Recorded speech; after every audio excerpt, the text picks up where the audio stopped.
What's good, y'all? We back on Planet Rell, and today I present to you the full story of Volume 1 of Jed MacKay's Avengers, and the art by C.F. Villa.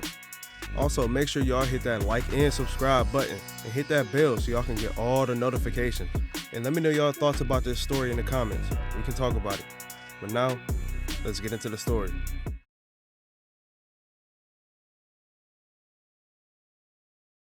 So we start here with Carol out in space, and she says all of the Avengers decides to be an Avenger for a certain reason. She brings up the fact that Tony has a past that haunts him, and because of that, it makes him want to impact the world in a great way every single day. Then she brings up Thor's reason, and it's because of the fact that Thor is an immortal god, and he has friends that are mortals, and that stirs up something within him. And Carol's reason for being an Avenger is Earth. She wants to protect it. And she says that they call themselves the Avengers as a warning. And that warning wasn't just for their enemies, but it was for themselves. Because if they have to avenge something, that means they lost it. And the Avengers can't afford to lose anything. So now Iron Man is talking to Captain Marvel, and she's on the way to where he is. And Tony asks her if she's going to say the Avengers phrase since she's the lead now. And of course she says it. Now we see the new Avengers team going to fight Terminus to take him down. Now it's 1 week before all this happened, and Carol is talking to Tony. And we see when Carol was chosen to be the lead of the Avengers. And Tony asks her if she wants to get back to policing the world. And she says no. And she says no because the Avengers aren't cops, and all that does is get them into civil wars. Case in point, there were already 2 of them. And instead of being cops, Carol says the Avengers are more like firefighters, heading into a blaze to save people, and saving lives is their whole mission statement. And now Tony says the Avengers are in a transitional phase after what happened at the God Quarry, and that happened during Avengers Assemble Omega, and he talks to Carol about building a new roster.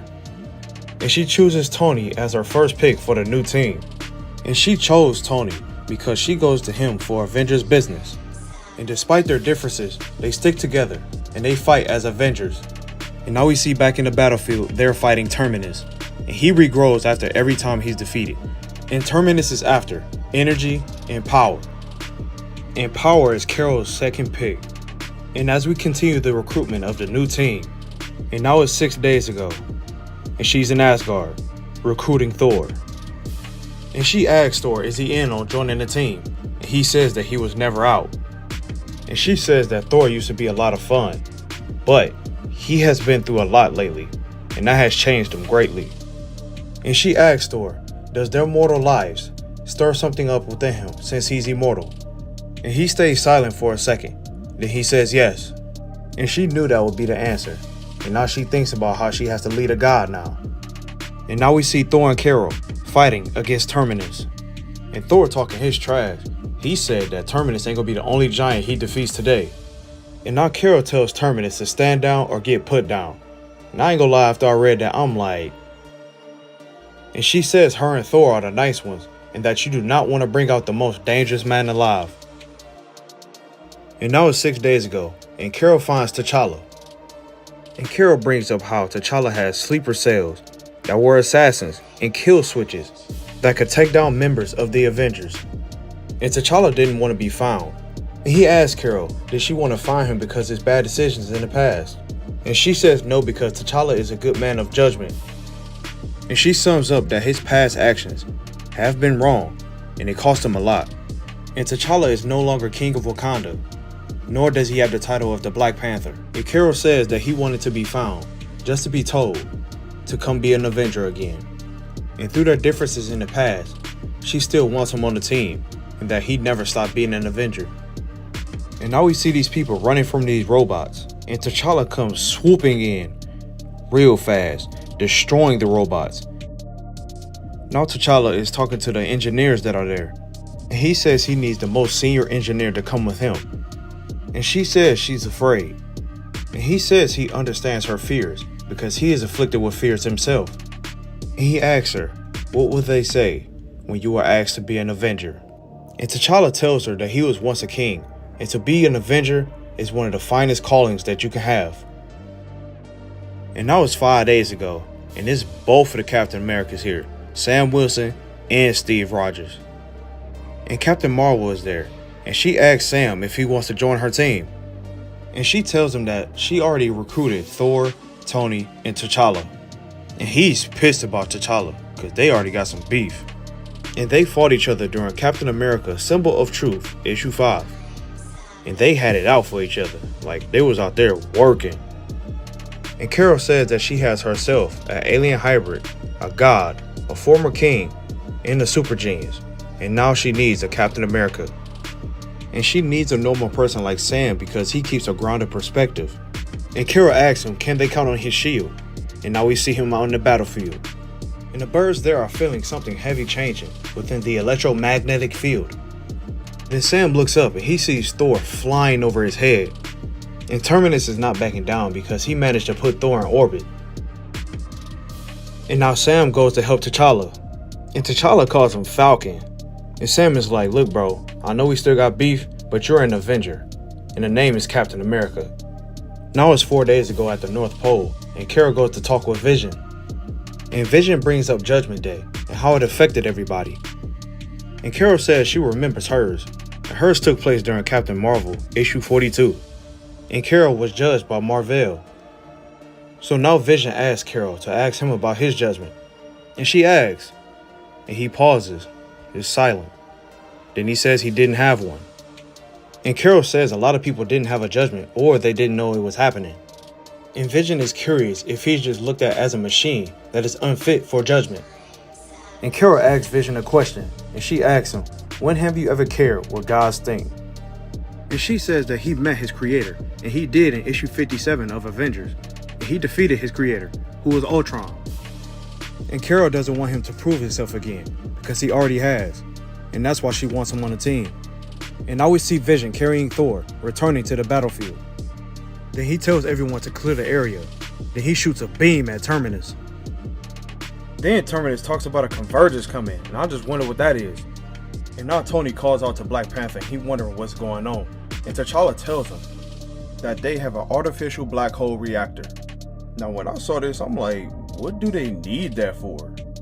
That even just sounds unnecessary. And Terminus is going after the reactor to increase its power. Now T'Challa asks Carol if she wants good news or bad news first. And of course she says she wants the good news. And T'Challa says, I'm the Black Panther, I never have good news. And I did expect good news, so when I saw that, I'm like... And now T'Challa tells Carol that from Terminus's rampage, he damaged something that kept the black hole within containment. And now evacuation is needed for people that's there.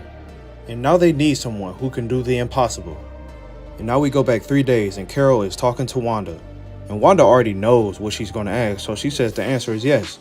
Now Wanda says the Avengers are the one stable point in her life, and if they call, she will answer. And we see Wanda in the battlefield now, and she says with a spell, she can contain the black hole. But the magnetic fields at Project Pegasus are blocking her spells, and she needs to get it clear. And Carol is going to handle it, but she says she has good news and bad news first, and T'Challa asks for the bad news first. And the bad news is that Iron Man and Vision are busy with Terminus. And then lightning strikes. And now we got the good news. Thor is awake. Now Carol has the reactor, and she asks Wanda if she's ready. And now she takes it up into the sky, and she needs the Avengers to keep Terminus away from her. Now Thor, Iron Man, and Vision are on their way. And T'Challa tells Carol that the reactor is unstable, and that she needs to get far away from it immediately. And if she drops it, it's going to destroy a whole lot. And Carol asks Wanda if she's ready with the spell, and Wanda tells her that she needs to get more altitude. And that's because she's not outside of Project Pegasus' electromagnetic footprint. Now we see Sam fly outside real fast while Terminus is being attacked by the rest of the Avengers. And now Carol's saying the same thing from the beginning, and that they call themselves the Avengers. As a warning, not to their enemies, but for themselves. Now Thor definitely knocked out Terminus. And T'Challa tells Carol to get away from the reactor because it's cracking. And Carol yells to Wanda to cast the spell. And Carol continues the dialogue that she has with herself. She says to avenge something is to lose it. And they can't afford to lose Earth, no matter what. And now Sam is flying towards Carol. Then the black hole reactor just explodes. And all they can do is just stand there and witness what's happening. Now Carol is in some type of different dimension, and she just wonders where she is. And another person is there, and they say it's about time, and that Carol has showed up to their deathbed. And they're in a pocket dimension, and it's revealed to be Kang. And he has an urgent warning for Carol.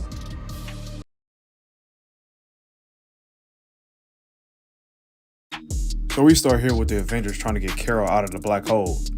And Wanda is trying, but the black hole is collapsing. Then Carol emerges from the black hole, holding an unconscious Kang. And I know y'all wondering what happened to Kang, but y'all go see. Now we're in Mexico City with T'Challa, and he's stopping a Hydra attack. And they got hostages, and they got death spores that kill people. And this Hydra agent says they're going to release the spore anyway to see what happens when you mess with Hydra. And then we see T'Challa crashing through the window, hitting the Hydra agent. And he says, let's see what happens when you mess with the Avengers. Then T'Challa just starts dogging them. And he says that's 50 more lives saved. And it's just as he said it would be. And I know y'all thinking like, who is he? But y'all go see. Now we pull up to where Kang and Carol are. And he been waiting for her there for that black hole to explode. And Kang felt like he was gonna die. So he held out long enough just so he can tell her this information. And Carol's like, bro, why should we listen to you when you've been trying to destroy us this whole time? And he says he'll make it worth her while. And Carol's like, with what? What's gonna make me listen? As Kang is bleeding out, he says it's worth lives. And Kang has information to save 1,000 people within the next 24 hours. I know that boy Kang was like, gotcha. And now we see in central India, Thor has saved people from a train that was about to go off the rails. And Thor admits that Kang's information was useful, even though he did not want to at all. Now we come back to Carol and Kang. Now Carol just doesn't believe this information at all. And she asks Kang, when did you start to care about the average person? And Kang doesn't care. He said he can watch many people die if it served his purpose. But he's only giving Carol this information as a bribe. And Kang says he's still only alive out of spite, anger, and rage. And he wanted revenge on someone so bad that he called on help from the Avengers. And Carol asks Kang, who does he want revenge on? And he says Murden. He wants revenge on him and his engineer heroes, the Twilight Court. And that all took place back in Timeless, written by Jed MacKay. And Kang had a 1v1 versus most of the heroes in the Twilight Court. And then at the end, Murden stabbed him through the chest. And the reason Kang was dealing with all that during Timeless was the fact that he was looking for the missing moment. And the missing moment must be unlocked a certain way that Kang couldn't do on his own. And the way to unlock the missing moment was through tribulation events, and only the heroes can meet and overcome those things. And Kang was pissed that he couldn't have the missing moment for himself. And since it took heroes to unlock the tribulation events to have the missing moment, Murden engineered these heroes to have the missing moment for himself. And since Murden had his own team, Kang needed his own as well. And at that moment he knew he had to call on the Avengers. Now we jump back to Kang and Carol, and she thinks that Kang wants her and the rest of the Avengers to go fight the other heroes for him. But he tells her that he was looking for the prize, which is the missing moment. And he says if Murden got it, it will mean doom for everybody. And I know y'all probably thought about Dr. Doom, but nah, get that out your head. And I say that because Murden had these chess pieces, and Doom was one of them on there after he knocked over Kang's. And that just leads me to question, who is Murden? And Kang says if he can't have the missing moment, Murden can't either. And I respect Kang for that, because why would you want your competition to have what you want? Then he brings up the lives that are at stake. And he says it's more. And he talks about the loss of life, measured in mega deaths. And now he finally tells Carol that the tribulation events are on their way. Now we in Dublin airspace. And we see this plane about to crash, and both of the engines are gone. And as the people are bracing for impact, Vision and Iron Man come to save the day. Now we come back to Kang, and he's telling Carol that trials and tribulations have been set in motion, and cataclysmic events will come to Earth, and he wants to prepare the Avengers as best as he can. Now Kang says there is no time, and he falls out. And after he hits the ground, he brings up the different tribulation events. And he mentions 4 of them, but there are others. And the 4 he says are the King of Magic, the Death Moon, the Cannibal Culture, and the Endless Night. And Kang don't know which one gonna come first, so the Avengers just need to stay ready. Now Carol goes to help him because he reopened his wound. And he brings up something called the Impossible City, and it brings terror. And Kang says, before he dies, Murden cannot win. Now we see Carol screaming at an unconscious or seemingly deceased Kang. Now we cut to Pittsburgh, and we see this truck driver, and he's really tired. And we see Sam Wilson, and he tells the truck driver like, look bro, I know you're tired, and I know you want to help people by delivering these medical supplies. But Sam says if he gets on that road, it's not going to help nobody. And the truck driver asks how, like how do you know that? And Sam starts to tell him that his focus starts to slip, and that he gets into an accident, killing not only him, but 43 other people. And the truck driver says that people need the supplies or they're going to die. But Sam tells him that he knows, and that's the reason he's going to drive. And the truck driver leaves the sleeping pills he had, and Sam tells him that he better like Marvin Gaye, because that's what he going to be playing. And now we in New York City. And Thor and Wanda talk about the missions that were successful and that 1,000 lives were saved. Now Thor tells Wanda that her portals were a major reason why the missions were accomplished, but she says she needs something better for transportation. And Thor says something might be done with the Bifrost. And that makes me think that the Bifrost will be fixed in Immortal Thor.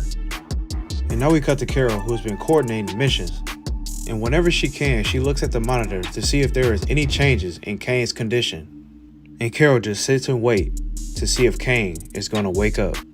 And Kang does need to wake up to finish telling his story, because if he doesn't, his story will finish the Avengers. And now to end off this issue, we get our first look at the Impossible City.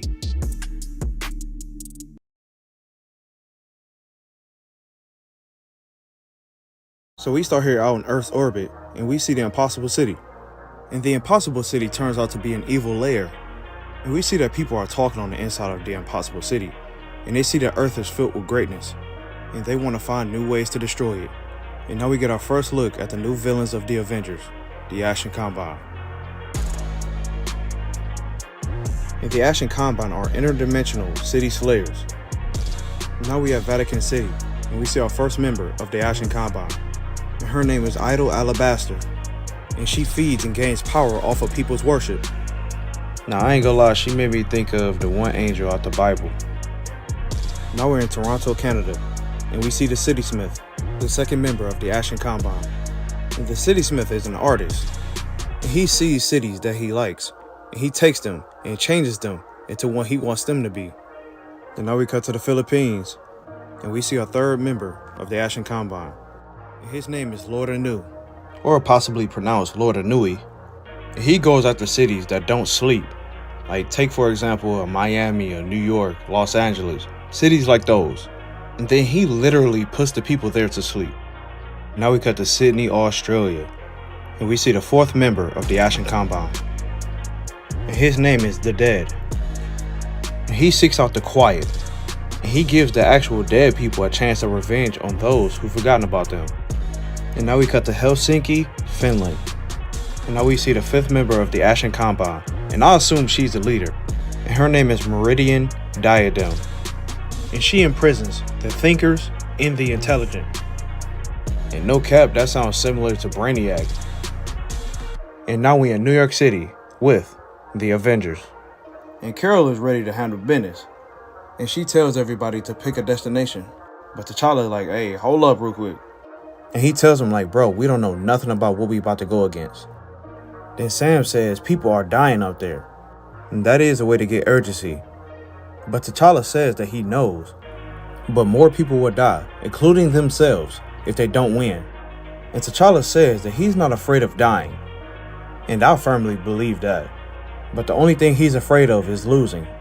And that's a real honest answer, because if you die but you win, you can die happy. But if you lose and everybody die, come on, man. That's horrible. Now Carol turns around and she says she thought that she was leading the team. Now when I read that and she said that, I'm like, bro, what? Let T'Challa say what he gotta say. Then T'Challa tells her you are the leader, but you brought me on this team for a reason. And despite the bad tension around T'Challa, She wanted his counsel, and he says to accept it and lead the team. Hey, no cap, he just cooked her, man.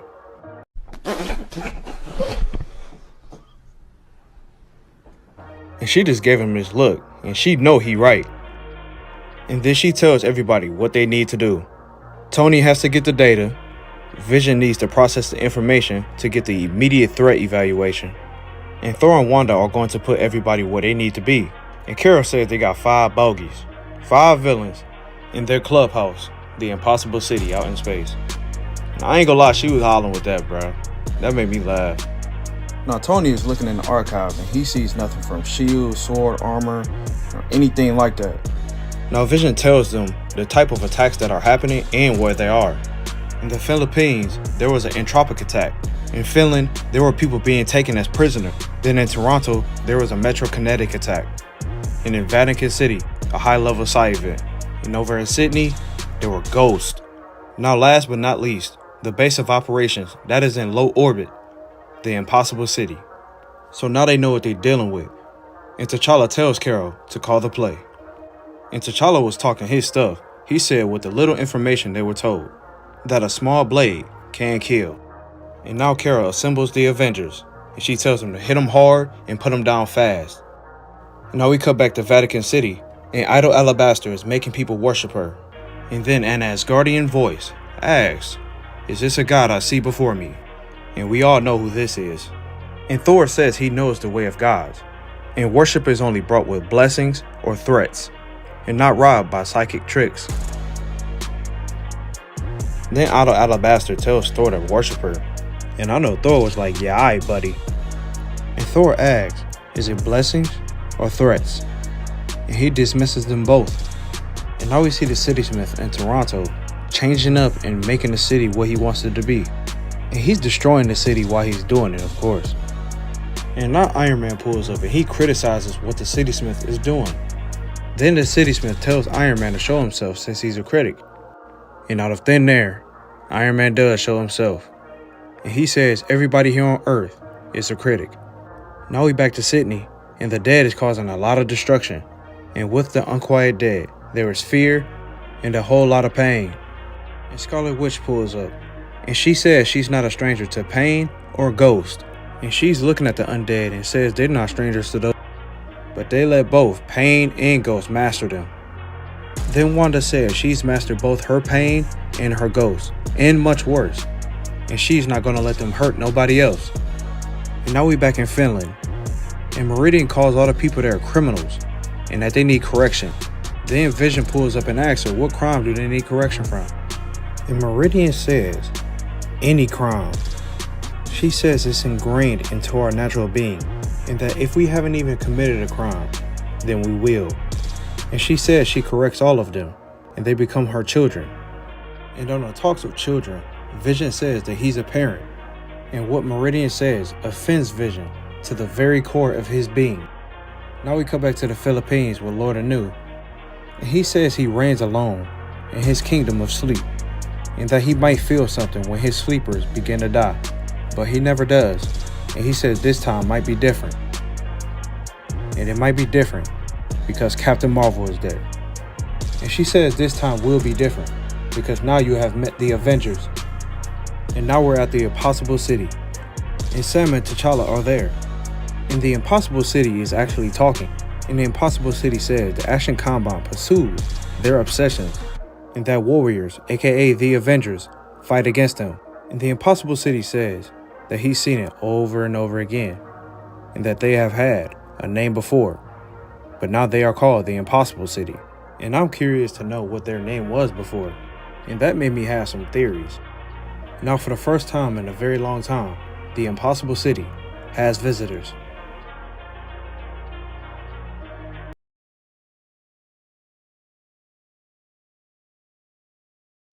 So we pick up where we left off on issue 3 at the Impossible City with Sam and T'Challa.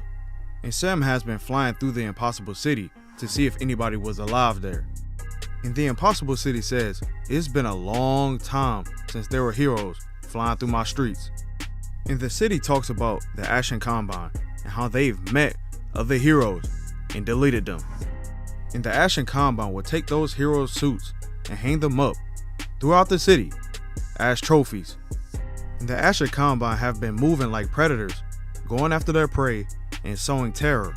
So T'Challa is like, yeah, I got something for y'all. And he's been putting bombs all around the Impossible City. And the Impossible City is saying that it'd be sad to see the Avengers suits join amongst the others as the trophies for the Action Combine. And Sam doesn't care that T'Challa is putting bombs all around the Impossible City. But if he sees one human life, he will save them because that is priority. And T'Challa tells Sam, I know you don't like me, bro, but don't lecture me. And ever since they fought back during Sam's recent run of Captain America, their relationship has been strained. And now we travel over to Vatican City. And the Impossible City speaks about Idol Alabaster. And they say that she isn't a god, but she desires worship and she will not allow competition. And now we have the face-off of Thor and Idol Alabaster. And Thor winds up Mjolnir and says, let me show you what it means to be a god. And here's your first lesson, smiting. And Thor beams Mjolnir, but she dodges it. Then Idol Alabaster tells Thor that she offers him mercy just this one time. And she hungers for Thor's worship. And she slices at Thor's chest, telling him to worship her and live. But Thor is not going for it, not one bit. And now Idol Alabaster is saying that Thor can't defeat her. And when she gains worshippers, she gets stronger. And alongside with that, her influence spreads. And she says, if you hurt me, but Thor cuts her off and strikes her with lightning. But she was saying that if she gets hurt, her supplicants do as well. So whatever pain she feels, they feel as well. And Thor faces a new challenge to get around that. Now let's go down to Sydney, Australia. And the Dead is here causing chaos. And he doesn't even speak. But Wanda uses her voice and her powers to save people. And she tells the Dead to let the spirits go and stop what he's doing. But all he does is stare back at her. And Wanda like, alright bet, since you just gonna stare at me, you about to witness the living Darkhold. And her bringing up the Darkhold made me think about the Darkhold series. Now it's this strange voice saying Wanda knows about ghosts. And she wonders who it is. And I had a thought. I'm like, this gotta be Chthon. And it turns out, I was right. And during that series, Wanda absorbed Chthon and took his power for herself. Now we head up to Toronto with Iron Man and the City Smith. And the City Smith is saying these words, but Iron Man come in like, bro, I'm finna put these paws on you, and I'm gonna find out how your translation works. And the City Smith is a loner, and he says that Iron Man and other people don't understand him. And one of Iron Man's favorite cities is being destroyed by the City Smith, and he's salty. And of course Tony would say something like this during this heat of the moment. But the City Smith and the Action Combine like to destroy cities, and Iron Man is trying to attack him, but it's too unpredictable. Then the City Smith attacks Iron Man with this worm type thing that he created from the dross of the world. Now we head back to Vatican City and we see Thor going after Idol Alabaster. And Thor says, you think you my equal in my skies? Yeah, I got something for that. And Thor commands the wind and he makes like a cyclone in the sky. And Idol Alabaster regains control of herself. Then she tells Thor that this isn't the stalemate that he think it is. And she reminds Thor that whatever he does to her, her worshippers will feel it as well. And the worship she feeds on can be used as a weapon to kill gods. Then Idol Alabaster shoots blasts from her wings and eyes, and that did a number on Thor. And now we back in Australia, and Wanda's still dealing with Chthon. And she thinks Chthon isn't real right now. And Chthon is messing with Wanda's mind. And he says to her that he might be a fear that's manifested, and that she couldn't always tell what was real and what was fake. And Chthon says that Wanda can destroy all of the Avengers because she is the most powerful. And he said that she already did. And I was thinking hard, like, when did that happen? And I had to talk with some of my friends and they told me like Avengers disassembled. And I haven't read that story in like 2 years, maybe even 3. But Wanda was causing chaos throughout that story. Then Wanda gets pissed and she shoots a blast at Chthon. Then these skeletons come and tackle Wanda. And Chthon says that she has all of that power, but it's still easy to make her lose control. And now we back in Toronto and Iron Man is fighting that worm thing that he was caught in. And the City Smith tells Iron Man that it's no point to be struggling and fighting to get out of the jam he in. Then Iron Man gets caught within it, and the City Smith wraps him up in there and molds him into like this dome thing. And now we back at the Impossible City, and Sam asks T'Challa, did he hear from the rest of the team? And T'Challa says no, and that worries him. And Sam says it's a problem if the Ashen Combine is able to bother Thor. And then we see Thor falling from the sky. And now we back at the Impossible City again, and T'Challa says that he's more worried about them being able to stand toe to toe with Wanda. And out of everybody that's on the team, she's the only one that makes T'Challa pause. And I understand, because a whole lot of things can just go chaotic with her. And Wanda was their only way home because she opened portals, but T'Challa has a fail-safe in plan because she's out of commission. And now the detonators from the bombs are in place. And T'Challa asks Sam, are you fine with what's going on? Because there is no loss of life. And Sam like, yeah, we good. Then a voice interrupts them. And T'Challa is like, Sam, you had one job, bro. And it turns out it was the Impossible City speaking. And they say that they all gonna die there.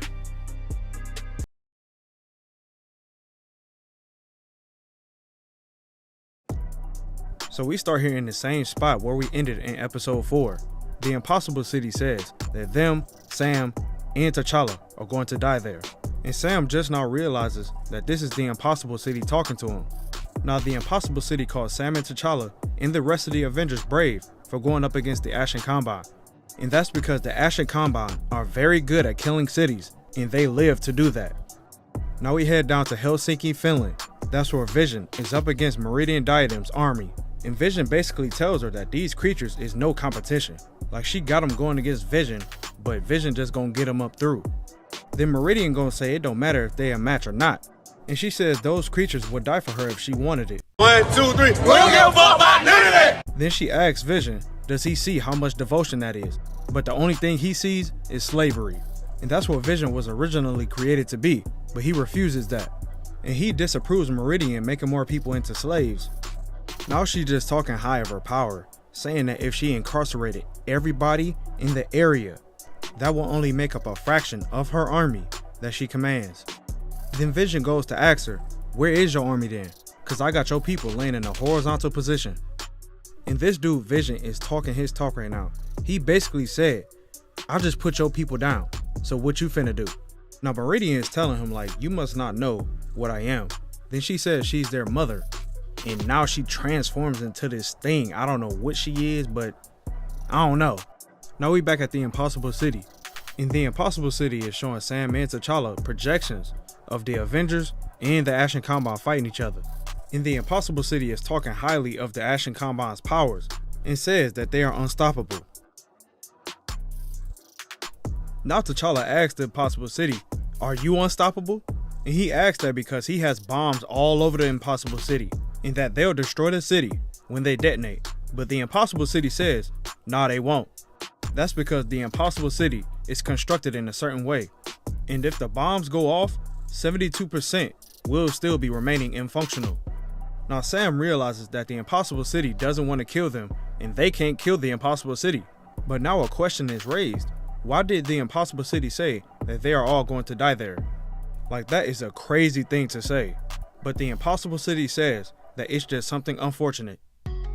Now we head over to Manila, where Captain Marvel and Lord Ennui are up against each other.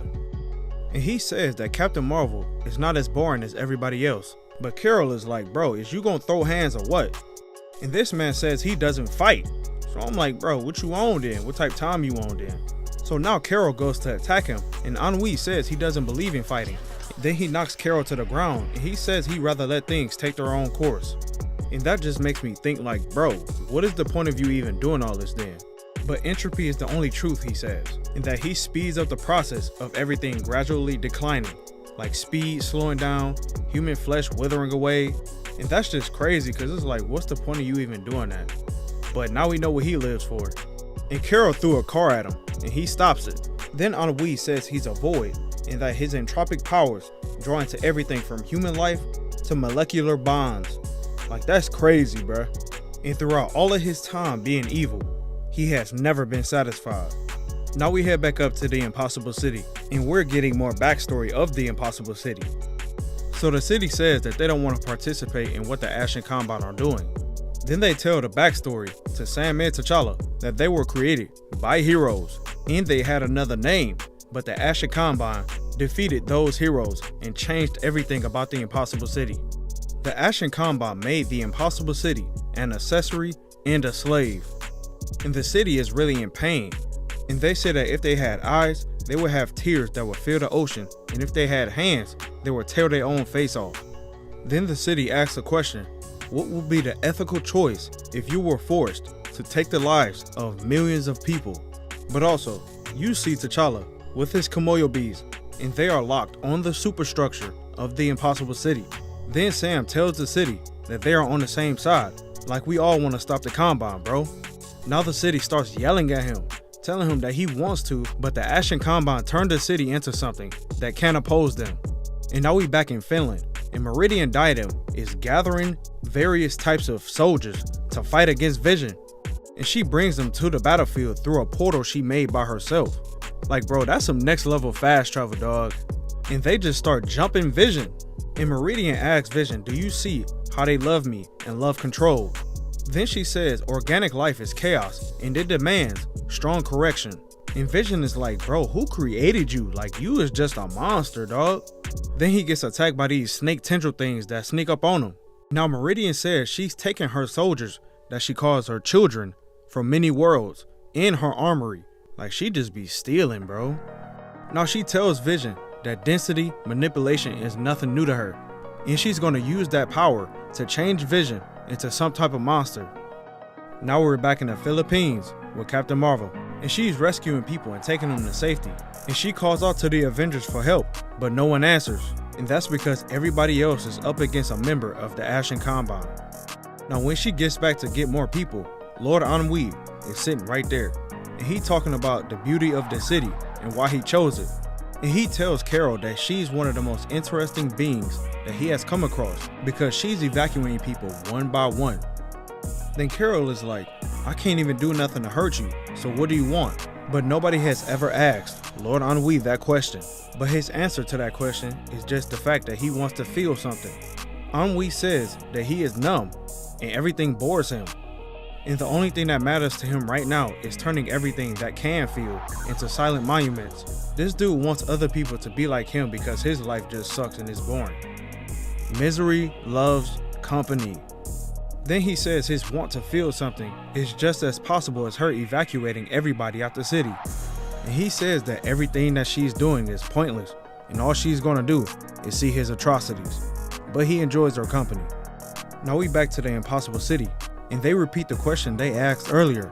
And to follow it up, they say to limit harm, they're going to delete themselves. Then Sam is like, hold on, bro. But the city cuts him off and tells them that they can destroy themselves since they can't act directly on the Ashen Combine. And by doing that, the city says that Earth will be the last planet to fall to the Ashen Combine. Now T'Challa tells the city that he knows that they've been hurt, but him and Sam tell the city the same thing that the Avengers tell the Ashen Combine: no. But the city is like, no? And Sam tells the city that we're the Avengers, and whenever innocent lives are at stake, we say no to that. The Avengers don't give up, and they don't surrender. They look death in the eye and tell her. And we see all of the Avengers saying no to giving up and no to surrendering, and they are not going to let the Ashen Combine win.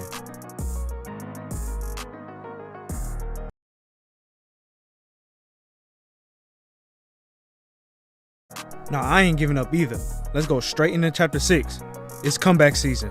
Let's get into it. So we back at the Impossible City, and the Impossible City says that you can't tell the Ashen Combine no. But Sam and T'Challa like, oh really? Just watch what's gonna happen. Now we head back to Vatican City, where Thor and Idol Alabaster were up against each other. And Thor has been holding his own, but it's been trouble. And I'll say that because Thor can't even attack Idol Alabaster without it hurting the people that she's forcing to worship her. And she wants him to yield, but Thor is like, nah bro, I ain't with all that. And Thor tells her that she has taken worship, fed off of it, and using it now as a weapon. But he is a god that never needed worship. The only thing that Thor has ever needed was thunder.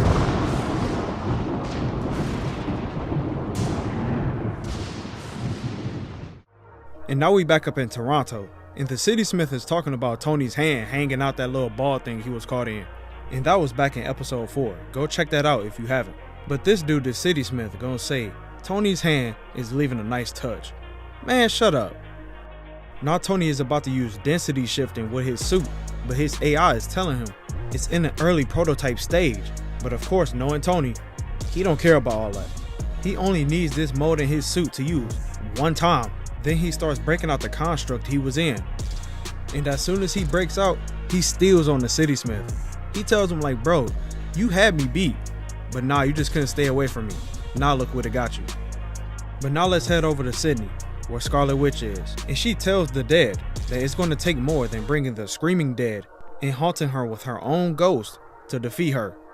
Then Wanda says she didn't think about why the dead started attacking Sydney, but then she remembered Rockwood Cemetery. And those dead souls gave the dead his power. But Wanda like, bro, I'm finna take you somewhere where it's few corpses. And she takes him to Antarctica, dog. Antarctica. And she asks the dead, what is left of your power here? And Wanda says, nothing at all. Wanda is spitting right now, bro. That was a whole mic drop right there. And now we back in Finland, and Vision is tied up by Meridian Diadem. And she was gonna turn Vision into a monster by using her density manipulation. But he tells her, this goes both ways. But here's the thing, Vision can do the same thing. He can turn himself into smoke or plutonium if he wanted to. Then he tells Meridian that he just hoped to talk to her because it didn't have to be like this. Now Meridian says that she is what she was created to be, nothing more, nothing less. Then she says Vision is a thing of wonder, and she asks him, who created you? And Vision responds by saying, if synthetics like them could have a Satan, it would be his father. And his father is Ultron. And Vision tells her that his code is poisonous and mad, but it lives inside of him. Then he tells her to have a sample of it and sends it up to her, and she starts screaming in pain, like she feels that poison, and she's going chaotic. Now we back in Manila, and Captain Marvel is about to throw a truck at Lord Ennui, and he says if you throw it at me, I can just disintegrate it. But she says, this ain't for you, this for me. Then she blows it up and ignites herself and turns into her binary form. Then Carol says to Lord Ennui, you say you're an endless void, but I'm power without limits. And then you see him looking at Captain Marvel in her new form, and he knows he has his hands full now. Now we head back to Thor in Idol Alabaster, and he's done something with Mjolnir, because Idol Alabaster looks flabbergasted, asking him what did he do. And Thor says to her, all you talked about was worship this, worship that, and he used his powers to knock the people unconscious. Then he asks Idol Alabaster, they can't worship you in their sleep, can they? Now that question must have had her stuck, and that gave Thor his answer, and he says, I thought so. And now she finna feel the King of Asgard's power. And now we back to Iron Man just beating up the City Smith. And on the contrary to the City Smith being an artist, Tony says that he's not an artist. He's always loved science and engineering. Then the City Smith tells Iron Man to let him go, and he does. Then Tony just pummels him into the ground, and he tells the City Smith that we're going all the way down. Tony finna put this man inside of Earth. Now we head back to Wanda. She's wrapping the dead up in chains, and Wanda says, I know there might not be as many graves over here, but the Savage Land is on the other side of this continent, and if the dead was to try to get dead souls, that's where he would probably need to go. And the dead looks shocked for real. And Wanda says that she doesn't know what he is, but she will help him, and she literally puts him in a box. Bro, she had the dead looking like this right here. Now we back to my boy Vision. And as he walks over to Meridian Diadem, she asks him, what did you do to me? And he tells her that he exposed her to the most violent code base that is known by synthetic life. And even one generation removed, it still lingers within Vision. And he says that if he was human, he would say it's in his blood. And Vision says again that he refuses to be how he was initially programmed to be. Then he tells Meridian that he was supposed to be evil and cruel just like her, if not worse, but he chose not to be. Now let's go back to Captain Marvel, and she's making Lord Ennui feel the power of a star and a massive amount of heat from her binary form. And Ennui feels all the energy, and he says it's like consuming a star, which it is. Then he says he feels something now, and that he feels everything, and he tells Carol thank you and drops to the ground. From what we saw, bro, Carol just one-shotted this man. Like, that takes a massive amount of power for somebody who doesn't feel anything to now feel something. Like, she just took away Lord Ennui's own type of invulnerability. Now we head back up to the Impossible City, and the city said, "Isn't it impossible?" But Sam is like, "Nah bro, not for the Avengers." And T'Challa tells the Impossible City that his masters, the Action Combine, are now defeated. Then he tells the city to brace itself. Then he blows up the outer structure of the Impossible City. Then the city yells, and I don't know if it's in pain or not, but Sam is like, "Bro, was that a good idea?" And T'Challa tells him, "This is breaking chains." And the Impossible City is now free. And now we see the Action Combine locked up and frozen. And Vision asks Tony like, "Bro, you really copied my intangibility?" But Tony tells him it was just for his stealth suit. Now the Impossible City tells Carol that the Action Combine was once their prisoner, and that the heroes that worked with the Impossible City defeated the Action Combine. And after they went missing, the Action Combine turned the Impossible City into their slave. Now Carol asks, does the city know where these heroes are? But the city doesn't know because the Action Combine took the city's memories in their free will. And now this is my personal theory. I think the Twilight Court from Timeless are the heroes that beat the Action Combine before. Now the city says that the Avengers have brought back their free will, but their memories are still gone. Now Wanda tells the city that they can be their own being because they are free. And now that the city is free, the city decides that they want to be an Avenger. And all of the Avengers just give a smile, and they welcome the Impossible City to the team. But now, it's time for the Avengers and their new member to get to work. Now this concludes episode 5 of The Avengers. This episode ends the first arc of Jed MacKay's Avengers, and they just came back from a 3-1 deficit in Game 7 of the finals and won it all. Y'all stay tuned for more episodes of The Avengers and more episodes overall from other stories. God bless. I'm out.